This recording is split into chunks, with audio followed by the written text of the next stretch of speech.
Eu quero ler em 1 Coríntios 13. Mas antes de ler o texto, 1 Coríntios 13, eu queria falar aqui um pouquinho sobre o capítulo 12. O capítulo 12, ele começa falando, sobre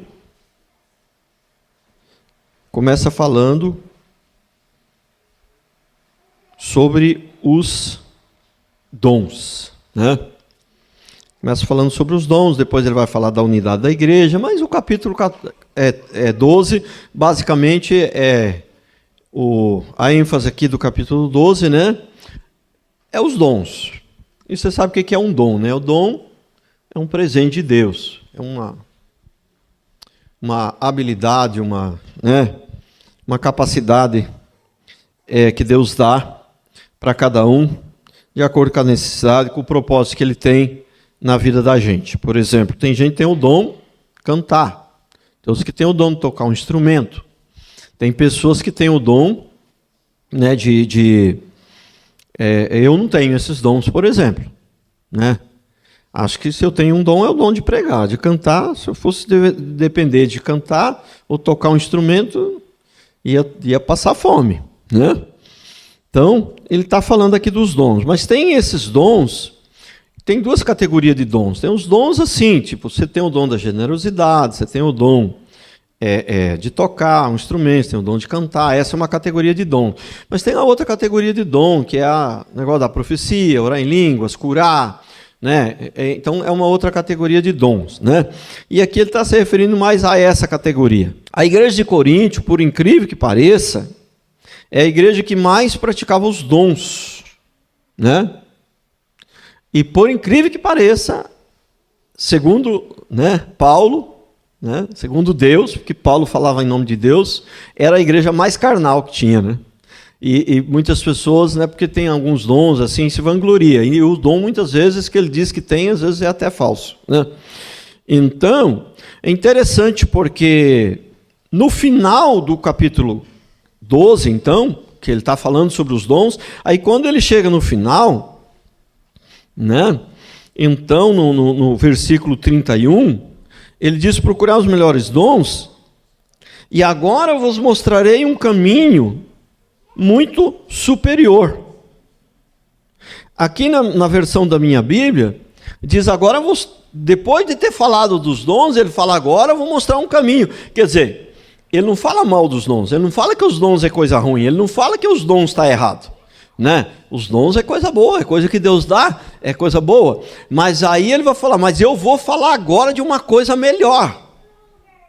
Entendeu? Quando eu digo eu vou falar de uma coisa melhor, é porque a coisa anterior não era ruim, era boa também, mas eu vou falar de uma coisa melhor, Então, em uma outra versão da Bíblia fala: agora vou mostrar para vocês um caminho ainda mais excelente. Nessa versão diz: agora eu mostrarei um caminho muito melhor. Na outra versão, um caminho muito mais excelente. Então, enquanto ele está falando o capítulo inteiro aqui, basicamente falando dos dons, ele conclui o capítulo dizendo: olha, agora eu vou falar de uma coisa mais excelente e ainda mais importante do que os dons. Não que os dons não sejam importantes, mas ainda mais importante. Lembra que eu falo? Muitas vezes tem coisas que são boas, mas tem outra que é melhor ainda, e tem outra que é mais melhor ainda? Não. Não é mais melhor ainda, não existe, Tem outra que é ainda superior, a essa. Mas aí qual que é essa coisa, esse caminho que ele, depois dos dons, ele quer mostrar que é ainda mais excelente do que os dons? O capítulo 13, que vem então, Mesmo que eu falasse a língua dos homens e dos anjos, mas não tivesse amor, seria como o metal que soa e como o prato que retine. E mesmo que tivesse o dom de profecia e conhecesse todos os mistérios e tivesse todo o conhecimento, e mesmo que tivesse fé suficiente para mover montanhas, mas não tivesse amor, nada serviria de nada. né? Nada serviria de nada, não serviria de nada. Então, irmãos, prestem bem atenção. Ele fala: ainda que eu que eu soubesse falar todas as línguas, né? Mesmo que eu falasse a língua dos anjos e soubesse falar toda a língua, ainda que fosse possível, quer dizer, não é possível alguém falar a língua dos anjos e falar todas as línguas. Não é possível. Então, aqui, né? Ainda que fosse possível falar a língua dos anjos e toda a língua dos homens, todas as línguas, ainda assim, o amor é mais importante. Né? Veja bem, como a sabedoria é importante, mas o amor, ele ainda é mais importante. Aliás, o amor e a sabedoria caminham juntos, os dois são tão importantes quanto. Né? A importância aqui do amor. E o amor não acaba. O verdadeiro amor, ele não acaba. O texto, se a gente continuar lendo, né, ele diz que o verdadeiro amor, ele não acaba. Né? Por isso que se Deus nos amou, enviou seu Filho para morrer na cruz, o céu está garantido para você. Porque se ele amou você, ele vai amar para sempre. E como dizem as pessoas do mundo, o mundo também acerta. Relógio quebrado acerta uma vez também, 2 vezes por dia. O mundo, algumas coisas eles acertam também.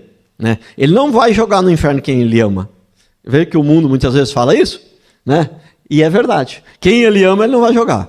Mas quem ele não ama, ele não vai jogar. E ele não ama todos. Ele ama todos que se arrependem. Ele ama todos os que, né, fazem parte da sua igreja. Ele fala: eu amo a minha igreja.